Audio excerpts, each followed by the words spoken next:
Hello student, আমি তোমাদের Shubhankar sir. আজ আমি তোমাদের জন্য যে ক্লাসটি নিয়ে উপস্থিত হয়েছি, আশা করছি তোমরা থাম্বনেলটি দেখতে পেয়েছো।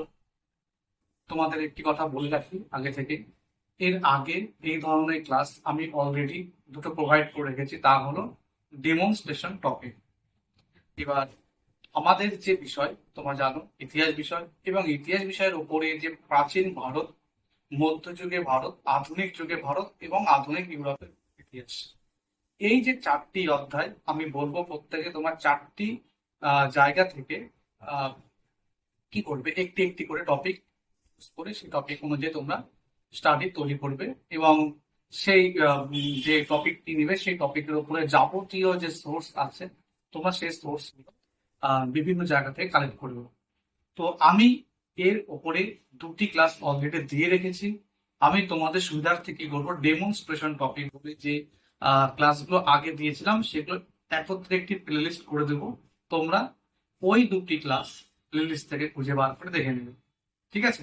তো আজকে যেটি ডেমনস্ট্রেশন টপিক গুলো বলবো তা মধ্যযুগে এবং বেসিক্যালি সেটা মোগল যুগের উপরে। তো তোমাদের মনে হতেই পারে স্যার আগের দুটো বই আমি আবারও বলে রাখছি, ওই দুটো আমি প্লে লিস্টে একসাথে করে দেবো, তোমরা একটু খুঁজে নিয়ে দেখে নেবে। তো মোগল যুগে কি কি টপিক আমি বলছি, মোটামুটি এখানে আমি টপিক রেখেছি 17টি টপিক আছে, আরো অনেকগুলো করা যাবে। এই 17টি টপিকের মধ্যে থেকে তুমি চাইলে যে কোনো একটি টপিক বেছে নিতে পারো, অথবা তুমি চাইলে নিজের থেকেও কিন্তু তৈরি করে নিতে পারো। তো আমি এক এক করে বলছি, তোমার স্ক্রিনেও দেখতে পাবে, ভালো করে বুঝে নাও। প্রথমে যে টপিকটি বলবো তা হলো বাবর সম্পর্কে, এবং বাবর সম্পর্কে টোটাল বিস্তারে না, তা হলো পানিপথের যুদ্ধ। এখানে তুমি কি দেখাতে পারো, এখানে মেইনলি তুমি রণনীতি, বাবরের যে রণনীতি, তোমরা জানো তিনি প্রথম ব্যক্তি ছিলেন যিনি যুদ্ধে কামান ব্যবহার করেছিলেন। এবং তোমরা জানো যে তার ওনার রণনীতি দুটো ছিল, সেই রুমি এবং তুলভূমা পদ্ধতি, তাই না? এর পাশাপাশি দেখো তিনি বিদেশি ছিলেন, তার সৈন্য সংখ্যা কম ছিল, তা সত্ত্বেও শেষ পর্যন্ত তিনি পানিপথের প্রথম যুদ্ধে জয়লাভ করেছিলেন। তো তুমি শুধুমাত্র বাবর এবং পানিপথের ভালো একটি টাইটেল তৈরি করে নিয়ে সেখান থেকে কিন্তু দারুণ করে একটি টপিক তৈরি করতে পারো। নেক্সট, তারপরে দ্বিতীয় যে টপিকটি বলবো তা হলো শের শাহের সংস্কার। শের শাহ, জানো তোমরা, অনেকগুলো সংস্কারমূলক কাজ করেছিলেন এবং পরীক্ষাতে প্রশ্ন ছিল এই ব্যাপারে। তো আমি বলবো শের শাহ থেকে যে ওনার যে সংস্কারগুলো ছিল, দারুণ একটি টপিক হবে, দারুণ করে তোমরা তৈরি করতে পারো। নেক্সট, এর পরের যিনি ব্যক্তি তা হলো আকবর, এবং আকবর থেকে অনেক তুমি চাইলে ছোট ছোট টপিক তৈরি করতে পারো। বিরাট, শুধু বড় বিরাট করে আকবর নিব তা না, তুমি ছোট ছোট ভেঙে ভেঙে অনেকগুলো টপিক তৈরি করতে পারো। এবং আমি তোমাদের এখানে পরপর কয়েকটি বলছি। যেমন প্রথমে আকবরের রাজ্য জয় বা সাম্রাজ্য বিস্তার, ঠিক আছে? তোমরা জানো যে হুমায়ুন পর্যন্ত যে মুঘল রাজ্য সীমা ছিল তা আগ্রা দিল্লির মধ্যে সীমাবদ্ধ ছিল। আকবর নতুন করে গোটা ভারতবর্ষের বিভিন্ন স্থান জয় করত। তো এই যে সাম্রাজ্য বিস্তার এবং এই সাম্রাজ্য বিস্তারের তার যে ভিন্ন ভিন্ন নীতি, সেটা তুমি কিন্তু তৈরি করতেই পারো। এরপরে আকবরের ধর্মনীতি, আকবর এই ধর্মনীতি গ্রহণ করেছিলেন, দারুণ করে করতে হয়, অর্থাৎ সুলি কুল, তাই না? পাশাপাশি তুমি চাইলে এর বিপরীতে গিয়ে আকবরের যে রাজপুত পলিসি বা রাজপুত নীতি, এটিও তো নিতে পারো। আকবরের রাজস্ব ব্যবস্থা, ল্যান্ড রিফর্ম, তাই না? তোমরা জানো ওনার যে রাজস্ব মন্ত্রী ছিলেন, তার মাধ্যমে উনি যে কাজগুলো করিয়েছিলেন, তো চাইলে তুমি কিন্তু দারুণ করে তৈরি করতে পারো। নেক্সট, তারপরে বলবো আকবরের সভায় যে নবরত্ন ছিল, এই নবরত্নকে নিয়ে তুমি কিন্তু দারুণ একটি টপিক তৈরি করতেই পারো।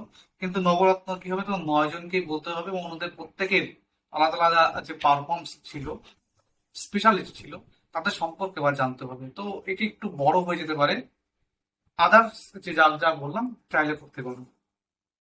নেক্সট, তারপরে এরপরে জাহাঙ্গীরের সময় যে চিত্রশিল্পের একটি বলতে পারো জাহাঙ্গীরের সময় মোগল যুগে ছিল চিত্রশিল্পের স্বর্ণযুগ।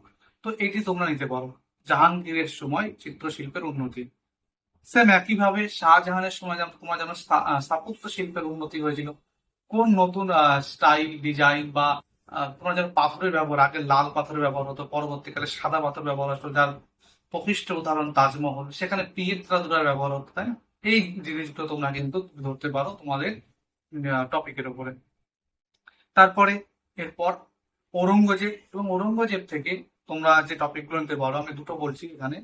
ঔরঙ্গজেবের দাক্ষিণাত্য নীতি। এবার দাক্ষিণাত্য নীতিটা কি হয়েছিল দেখো, দুটো রাজ্য দুটো রাজ্য বলতে সেই বিজাপুর এবং গোলকুন্ডা, পাশাপাশি তোমার যেন শিবাজি। তো এই যে যাবতীয় ঘটনাগুলো তোমরা কিন্তু দারুণ করে ওনার দাক্ষিণাত্য নীতিতে ঢুকিয়ে দিতে পারো। এরপরে ওনার একইভাবে রাজপুত নীতি, রাজপুতদের ক্ষেত্রে তিনি কি পলিসি প্রয়োগ করেছিলেন সেটি কিন্তু তোমরা দেখাতে পারো। নেক্সট তারপর যেটা বলবো তা হলো শিবাজি মহারাজ সম্পর্কে। এবার শিবাজি মহারাজ সম্পর্কে ডিটেলস অনেকটা বড় হয়ে যাবে, ক্ষুদ্র কোনো একটি টপিক একটু পড়লেই বুঝতে পারবে, যেখান থেকে নেওয়া যেতেই পারে। তো বলবো এখান থেকে আমি শিবাজিটাকে পুরোটাই রাখছি, তোমরা চাইলে শিবাজি থেকে ছোট ছোট করে কোনো একটা টপিক বেছে নাও, নিয়ে পড়ো। এরপর ঐতিহাসিক জানো তোমার ছিল, ঐতিহাসিক এই যুগে বিখ্যাত বিখ্যাত কয়েকজন ঐতিহাসিক ছিলেন। তোমার জানো আবুল ফজল ফৈজি, হ্যাঁ, বদায়ুনি। তো এই ধরনের যে বিখ্যাত বিখ্যাত ঐতিহাসিক ওনারা ছিলেন, তাদের মধ্যে থেকে যে কোনো একজনকে বেছে নিতে পারো, অথবা যে কোনো একজনের বই থেকে। তো আমি সেইভাবেই একজনকেই বলছি, তোমরা চাইলে করতেই পারো, আবুল ফজল এবং পাশাপাশি আকবর নাম। মুঘল যুগের স্থাপত্য শিল্প, একদম টোটাল স্থাপত্য শিল্পটা তুমি দেখাতে পারো, সেই তোমার যেন বাবর থেকে, তারপরে হুমায়ুন, তারপরে আকবর, তারপরে জাহাঙ্গীরের সময় নতুন চেঞ্জেস এলো, শাহজাহানের সময় স্বর্ণযুগে পরিণত হলো, ঔরঙ্গজেবের সময় যে তার মনে করো পতনটা শুরু হয়েছে, এই টোটালটা তুমি দেখাতে পারো। একইভাবে সেম মোগল যুগের চিত্রশিল্প, এই একইভাবে তুমি দেখাতে পারো যে শুরুটা হচ্ছে, তাই না? বাবর বা হুমায়ুন কি করলেন, প্রথম কয়েকজনকে নিয়ে এলেন, তারপরে আকবর সেই নতুন চিত্রশিল্প বিভাগ তৈরি করলেন, জাহাঙ্গীরের সময় সেটি একদম স্বর্ণ যুগে পরিণত হলো, শাহজাহানের সময় একটু ফিকা হয়ে যাচ্ছে, ঔরঙ্গজেবের সময় সেটা একদম পতনের দিকে চলে গেল। তো চাইলে করতেই পারো। পাশাপাশি নেক্সট যে টপিকটি হলো তা হলো মোগল বংশের পতনের কারণ। তো মোগলদের পতনের কারণ নিয়ে কোন ঐতিহাসিক কি কি তথ্য দিয়েছেন, চাইলে তুমি যে কোনো একজন ঐতিহাসিকের নিয়ে দেখাতে পারো। এটা একটু বড় হয়ে যাবে আশা করি। তো একজন যে কোনো টপিক ব্যক্তি বা ঐতিহাসিকের তথ্য নিয়েও তুমি আলোচনা করতে পারো। কৃষি সংকট, জাগিরদারি সংকট, তাই না, এগুলো দেখে দেখাতে পারো। তারপরে মনসবদারি ব্যবস্থা, জানো যে আকবর শুরু করলেন, তাই না? তারপরে এই সিস্টেমটা কতটা উন্নতি হলো পরপর স্টেজে গিয়ে, শেষ পর্যন্ত এটি মোগলদের পতনের কারণ হয়ে দাঁড়িয়েছিল, এবং তুমি চাইলে সুন্দর করে জিনিসটি কিন্তু ওখানে উপস্থাপনা করতে পারবে। জাগিরদারি ব্যবস্থা ওই একইভাবে, তোমরা জানো মনসবদার জাগিরদার, মনসবদারের ভেতর থেকে জাগিরদারের সৃষ্টি হচ্ছে, তাই না? এবং জাগিরদার কেমন একটা ইকতাদারি সিস্টেমটার মতোই। এবং দেখো এটাও ওই শেষ পর্যন্ত গিয়ে মোগলদের পতনের একটা বিরাট কারণ হয়ে দাঁড়াতে পারে, হয়ে দাঁড়িয়েছিল। সেটা তুমি দারুণ করে কিন্তু ওখানে উপস্থাপনা করতে পারো। তো আমি এখানে তোমাদের 17টি টপিক বললাম, এছাড়া আরো অনেক টপিক তুমি চাইলে তৈরি করতে পারো।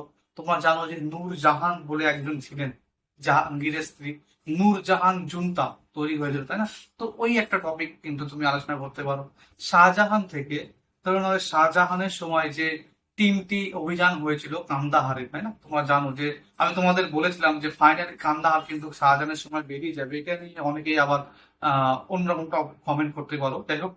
তো ফাইনালি কান্দাহার শাহজাহানের সময় বেরিয়ে যাবে, এবং কান্দাহারকে আহ, আহ, আবার নিয়ে আসার জন্য, নিজেদের আর কি পরিচালনার জন্য, নিজেদের সাম্রাজ্যের অধীনে আনার জন্য তিনি যে 3টি অভিযান পাঠাবেন, সেই অভিযানগুলো সম্পর্কে দারুণ করে একটি তুমি কিন্তু তৈরি করতেই পারবে। ঔরঙ্গজেবের সময় যে তুমি জানো শিখদের সঙ্গে তার যেটা দ্বন্দ্ব, বা ঔরঙ্গজেবের ধর্মনীতি যে তুমি করতে পারো। আমি আকবর সম্পর্কে তো অনেকগুলো টপিক বলেছিলাম। তো এই দেখো 17টি টপিক, এছাড়া আরো 2-3টি টপিক বলতে বলতে বেরিয়ে গেল। তো এরকম তোমরা যদি পড়ো বইগুলো, টেক্সট বই বিশেষ করে, তাহলে তোমরা দেখবে নিজেরাই অনেকগুলো টপিক তৈরি করতে পারছো। যে এই 17টি টপিক আমি বললাম, চাইলে তুমি নিয়ে নাও বা একটি নিজের থেকে তৈরি করে নাও। যে টপিকটি নেবে সে সম্পর্কে ইন ডিটেলস ভালো করে তোমাকে একটি 2 পেজ বা 2.5 পেজের মধ্যে সুন্দর করে আগে একটি লেখো, তার সোর্স কোথা থেকে তুমি কালেক্ট করবে, যাতে তোমাকে ওখানে প্রশ্নতে কোনো রকম ভাবে বিট করতে না পারে। এই যাবতীয় করে তারপর সেখানে তুমি এটা প্র্যাকটিস করো নেক্সট, তারপর কাজ হলো ওইখানে গিয়ে প্রেজেন্টেশন করো। তো আশা করছি তোমাদের এই টপিকগুলো ভালো লাগলো, এবং এই ক্লাসটি তোমাদের খুব ভালো লেগেছে। ভালো লাগলে অবশ্যই ক্লাসটিকে একটি লাইক দেবে। এবং আমাদের সাথে জুড়ে থেকে এই ধরনের বিভিন্ন ক্লাস পেতে অবশ্যই আমাদের চ্যানেলটিকে সাবস্ক্রাইব করে দেবে। তো আজ এই পর্যন্তই, নেক্সট ভিডিও নিয়ে খুব শীঘ্রই দেখা হবে। ধন্যবাদ।